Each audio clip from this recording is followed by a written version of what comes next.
I'd also say that stand-up comedians don't waste any time. So I'm a big advocate of having a purposeful opener. And of course, that's important for things like TED Talks and those kind of things. But I think even if you're doing a 1-hour seminar at your workplace, instead of starting out with the normal, hello, my name's Dan Fraser, I've worked here for 20 years, la, la, la.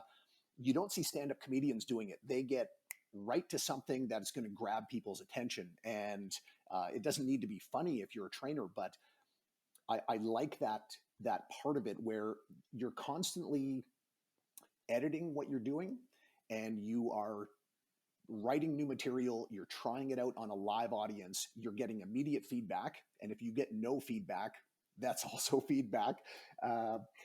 And you're rewriting and tweaking and going, you know what, if I said this a little bit differently, if I said this in 3 sentences, can I say this in 2 shorter sentences and just make it more compact and brief? And I think if we do that with all of our speaking, there's some good lessons there.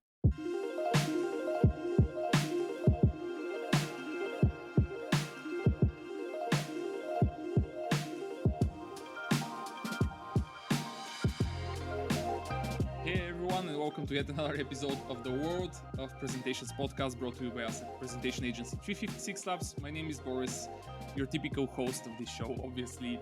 And today we have together with us a colleague from our industry who is a public speaker, who is an author of a book that's called Kickass Presentations. Dan, I love that name, by the way. And he's also an owner of the consulting company Fraser Training Solutions. His name is obviously Dan, but his family name is Fraser. So we have with us Dan Fraser. Dan, welcome to the show. Hey, thanks for having me, Boris. This is great. Absolutely. Dan, let's start where we always start from, meaning how did you end up working in the presentation industry and becoming a public speaker and having this company? What happened there? I think I probably took a different path than most people. I was a police officer in Calgary, Canada, where I live, and eventually became a full-time tactics trainer. So I'm teaching police all of the physical stuff to do with policing, all the putting your hands on people and weapons and talking to people and driving, etc. And that led me to basically presenting every day. I did that for 6 years straight. And when I left, one of the other instructors said, hey, would you put together some like a course on how to actually teach and come back and deliver that? And I thought, wow, that's quite the endorsement. Okay, I'm going to have to take a deep dive into presenting. And I guess there were some things I knew intuitively that I was doing that were working well. But this led me really to putting together a workshop and then ultimately a book. And when I retired 2 years ago, I was able to move into, presenting full time and being a speaker. And so I didn't grow up being a speaker. I just kind of came into it like a lot of people. They join whatever, they have a job or they work in an industry, and at some point they find themselves presenting. They're told, hey, can you teach some of the new people, or can you go and present at this conference? And often they get little to no training. And really my passion now is around helping those people to find their voice and to be effective at delivering their message. So yeah, I am completely sure that in the past 105 or 6 episodes, indeed, we don't have someone that came from that background. That is guaranteed. You're the first one. You're definitely the first one. However, we decided, and you suggested 3 or 4 topics when we were exchanging emails. And one of them caught my attention because I don't think we discussed that topic also so far on the podcast. Yet, I believe it will be extremely easy for people to relate to, because we decided to talk about what we can steal as an idea or ideas from stand-up comedy. Stand-up comedy, I don't know for Canada, you're located in Canada from what you told me, but at least in Bulgaria, became extremely popular in the last 2 or 3 years, maybe because of Netflix. I don't know why that happened, but it's extremely popular nowadays. And a lot of people that are listening probably went on a stand-up recently. So let's start with the most fundamental things maybe. What are the top, I don't know, 3 things that stand-up comedians do that we can kind of just look at and say, wait a minute, I can do that also for my presentation. It will work in my context. Yeah, I started stand up late in life, and it was kind of on a dare. It's something I have always envied, and I didn't do But it you are doing initially. stand-up? Yes, yes, All and right. so Okay. I'm not just taking stuff from stand up. I started doing stand up, All and right. I didn't do it with the goal of, becoming a better speaker or whatever. I just thought it was a cool thing. And I've had, my wife has encouraged me. She's always like, you should do stand up. And so I finally did. And uh, what I learned from that is that there is a lot of parallels between whether it's maybe not necessarily corporate speaking, but if you're giving presentations and training, people like to be entertained, and we've come, like you said, with Netflix and just the popularity of stand up has increased, and we've all now kind of expect some entertainment with our Mm, information. And I think the biggest thing for me is that getting people to smile or getting people to laugh is an emotion. And anytime that we can connect emotionally with our audience, it helps them pay attention because nobody's falling asleep when they're laughing. Um, mm, and so that's really where I started to look at stand up and going, okay, what can I purposefully take from what I've learned in stand up and bring it over to the training world? And so first is that emotional connection. I'd also say that stand-up comedians don't waste any time. So I'm a big advocate of having a purposeful opener, and of course that's important for things like TED Talks and those kind of things. But I think even if you're doing a 1 hour seminar at your workplace, instead of starting out with the normal "Hello, my name's Dan Fraser. I've worked here for 20 years." La la la. You don't see stand-up comedians doing it. They get right to mm. something that's going to grab people's attention, and it doesn't need to be funny if you're a trainer, but I like that part of it where you're constantly editing what you're doing, and you are writing new material. You're trying it out on a live audience. You're getting immediate feedback, and if you get no feedback, that's also feedback. Yeah. Uh, and you're rewriting and tweaking and going, you know what, if I said this a little bit differently, if I said this in 3 sentences. Can I say this in 2 shorter sentences and just make it more compact and brief? And I think if we do that with all of our speaking, there's some good lessons there. Um, Mm. so in my book, in my workshop, I call it "You've Got to Be Joking," because everybody That's nice. everybody everybody loves everybody loves to be able to smile. And so if you think about it, if you were going to 2 identical presentations, you walked in and you're going to go through door number 1 or door number 2, same presentation, same presenter, but in one of them, you're not going to laugh at all. It's just going to be straight information. It's going to be a standard presentation. And then the other, during that hour, you're going to laugh or smile one time. Which one would you go to? You're going to take the one that is going to engage you a little bit more. And so knowing that and knowing what we want as an audience member, we should be more purposeful in building in some funny stuff or humorous stuff as presenters. Okay, I hear you say a lot of things here.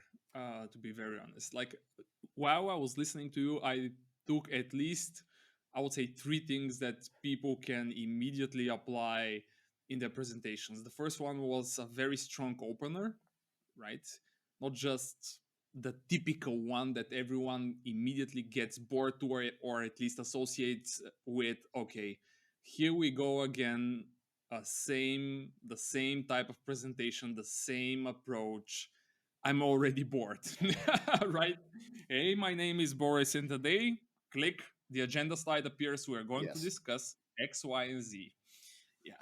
this is obviously not the perfect start of a presentation. And yeah, stand-up comedians, I think, yeah, maybe when I think about it, the first things that I see, especially those kind of rock star level comedians, the first thing that makes an impression on me is that they wait a little to somehow get all of the cheering that happens when they go on stage. This is kind of a step zero for them. Is there a reason why those guys are doing this? Yeah, it's because you need all the attention on you and you need to be Mm, heard over the audience. So if, and this doesn't happen to me because I'm no rock star comedian, but if you come out and people are clapping and cheering and you start talking over that, there's some people that are going to miss that. So it's in the mm, same way that, if you're hanging out with a bunch of your friends and you're gonna say something funny, or you've got that thing where you're like, oh, I have to say that, you're gonna wait for the perfect time where there's a little lull in the conversation, to be able to put that in there. You don't want to be talking over other people. So it's all about just having all the attention on you so that when you deliver that funny thing, everybody is getting it at the same time. yeah. This is the first one. Obviously, the let's call it. How did you call it? You have to be joking, You've got to be or joking. you've got to be joking. All right. Yeah. The second thing that I heard you saying is something that I also heard recently on a conversation with Horst Schulze, who is the Ritz-Carlton's co-founder, and who is going to be the speaker of, who was already a speaker. Wait, this is going to be published after the conference is over, but who was a speaker of Present Succeed, our conference, who, in a conversation that was not recorded, actually shared with me that one of the things that they were doing in Ritz-Carlton and afterwards in the Capella group was that every single time when someone from his staff was doing their work, let's say serving a table or creating a drink or whatever it was, they had this mentality of pushing themselves and just having this idea that once I serve that table or once I create this drink, I need to ask myself, how can I do this better every single Absolutely. time? And I heard you saying, hey, when I have these three sentences, can I do two shorter ones? Right? Can I do it better? Can I do a presentation that's otherwise a great one and still ask myself, or even ask the others, right? Can I do this better? That was, yeah. And I know that in stand up, especially, that is crucial, crucial thing, because not all of the time the jokes work from the first try, right?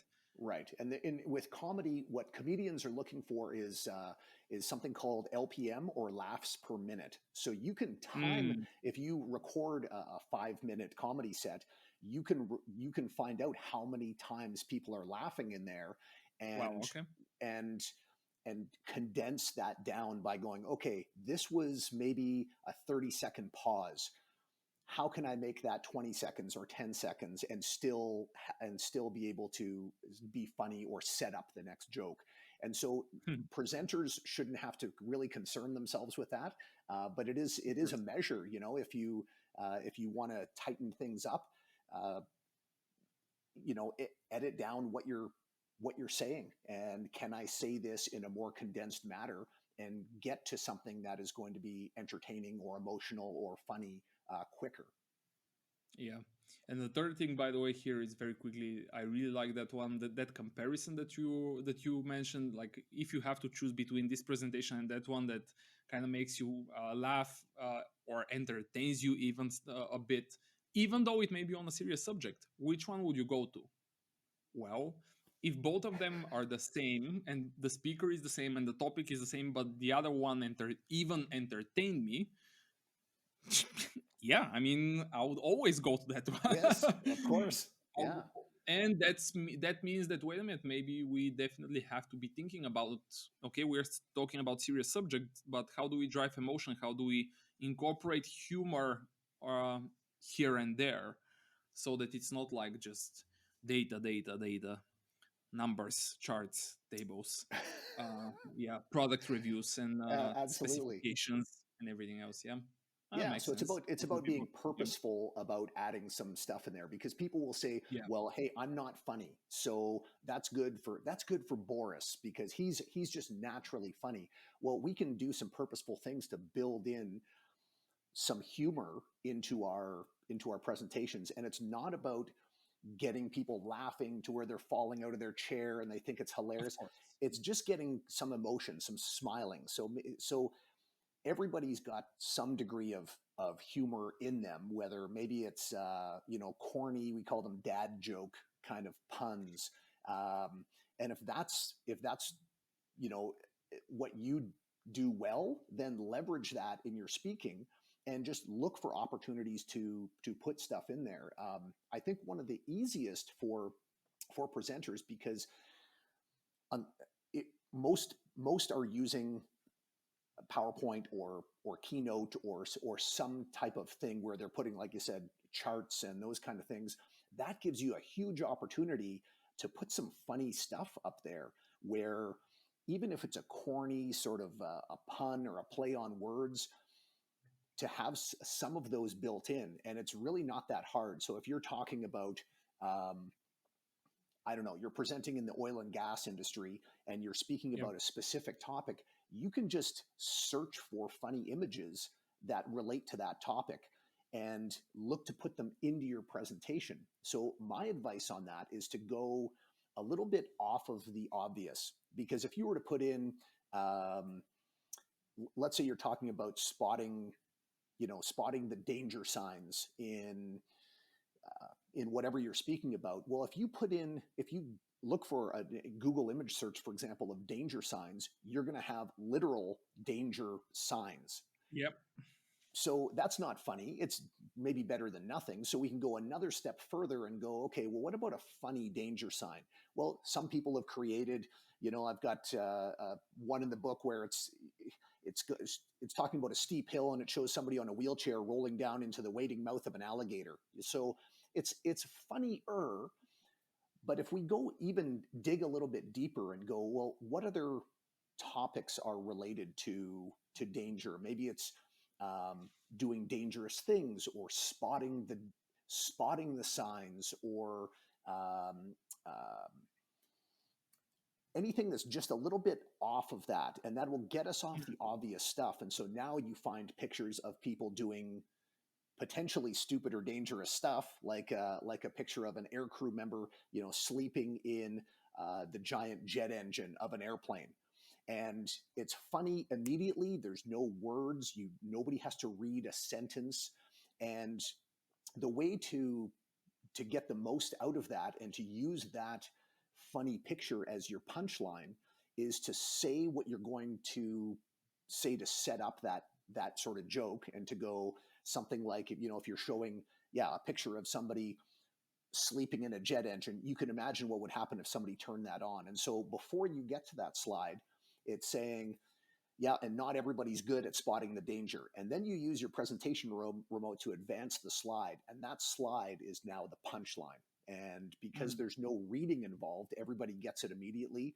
Um, and I use that to great effect all the time. And it's not that hard once you set your mind to it. And again, be purposeful about going, you know what, I need to add a little humor here. So where in my presentation can I put it? And especially if there's times where sometimes we get into like a real serious topic and it's kind of a downer, in law enforcement for sure, there's a lot of Yeah. topics that are really emotionally difficult to talk about and stuff. And so adding some humor in there purposefully just kind of lightens the mood a bit if you need it and brings people back to not being just depressed over talking about things like suicide or mental health issues, or for example.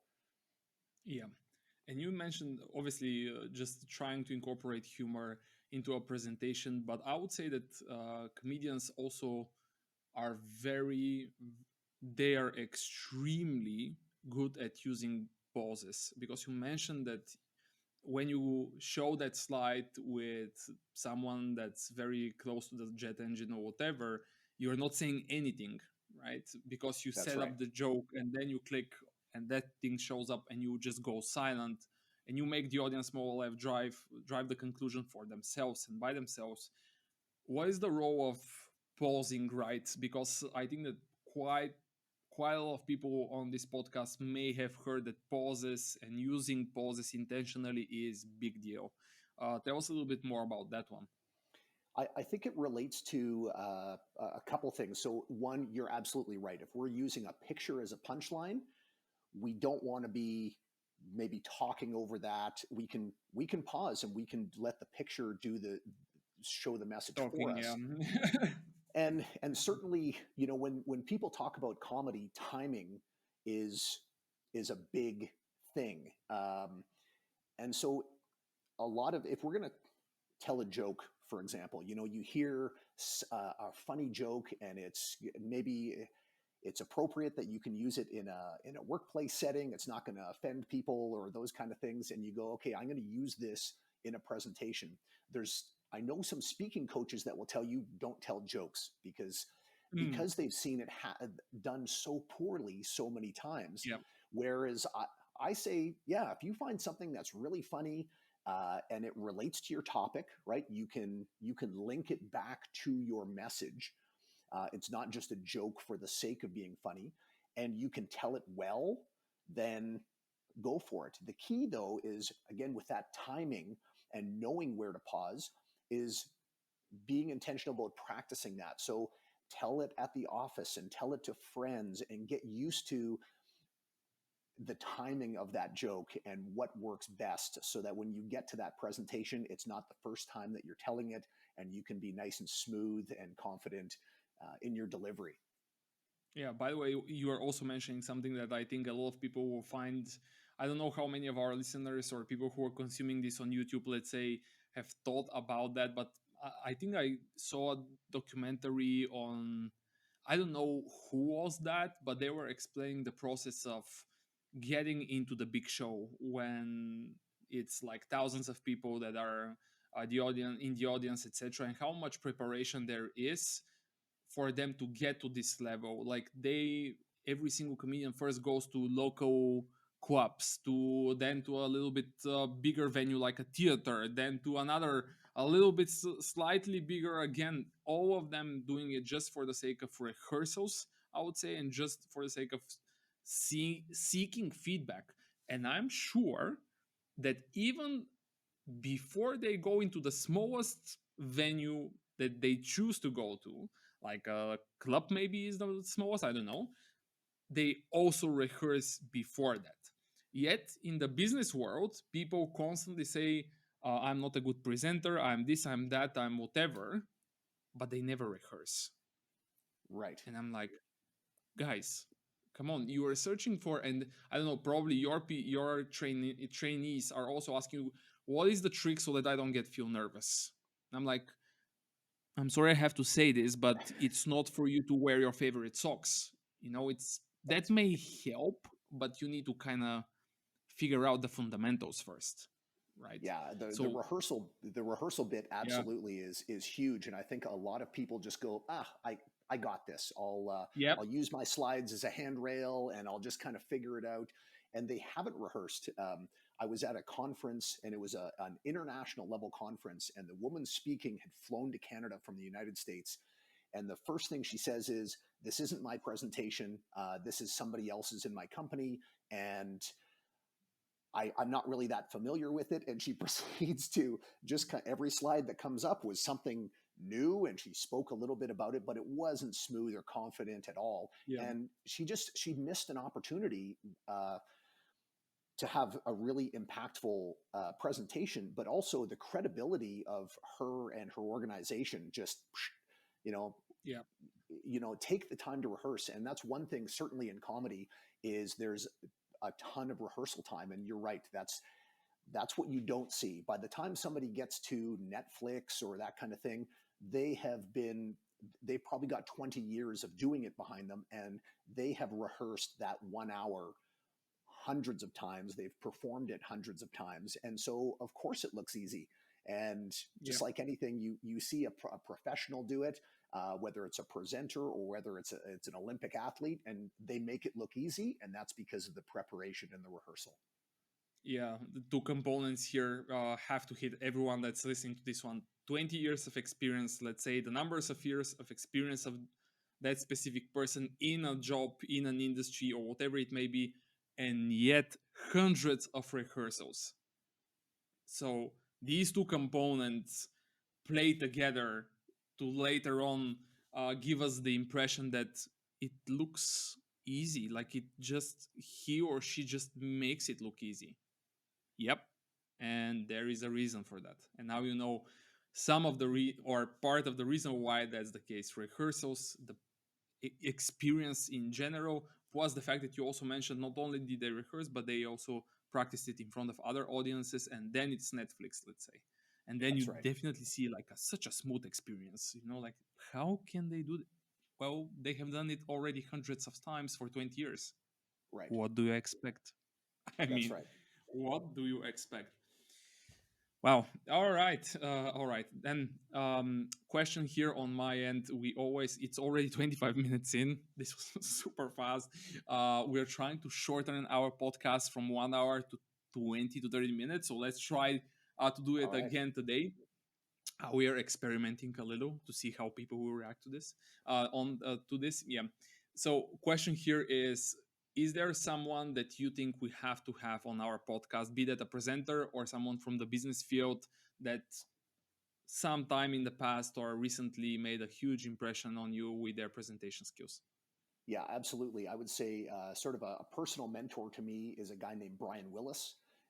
He runs a company called Winning Mind Training, and he's really in the law enforcement space.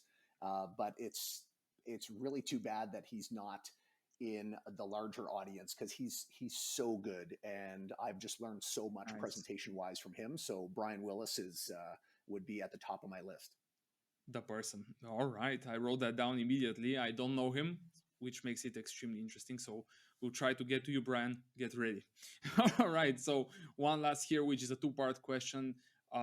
Tell us a little bit more about what is the best place for people to connect with you personally, and of course, where can people find more about your work, and probably also a little bit more about the book. Where can Awesome. they find it? Yep. Yeah, I'm on Instagram as kickass_presentations, and I'm trying to put some useful tips and that kind of thing about presenting on there. And then my book is kickasspresentationsbook.com, and people can it just launched yesterday, March 24th, so people can get it on Amazon and from a bunch of other places, including Audible. Brilliant. I was about to be extremely transparent and honest that I didn't have this book, but the fact that it launched yesterday makes it feel a little bit easier on me. So if it's all right, I'll get it right now. Then, brilliant, everyone. Dan, first of all, thanks for joining. This was so much fun. Hopefully, people took, I would say, at least 5 or 6 notes here. Very quick, very easily. At least 5 or 6 extremely practical things that they can immediately apply into their everyday life and presentation life easily. Thank you so much for that one. Awesome. Thanks, Boris. So, everyone, you heard it from Dan. We're going to also, by the way, link to your website if you don't mind, because we always do. So you also have his Instagram profile and the link to the book that was released yesterday. All right. So Kickass Presentations book, Kickass_presentations on Instagram. You can find Dan there. Dan, again, thanks for being with us and sharing all of those tips. And for everyone who is listening, if you're still not a subscriber to the podcast, then subscribe. And if you're watching on YouTube, then like, share, comment. You know what to do. We appreciate all of the effort there. Thanks so much, everyone, and see you in the next one.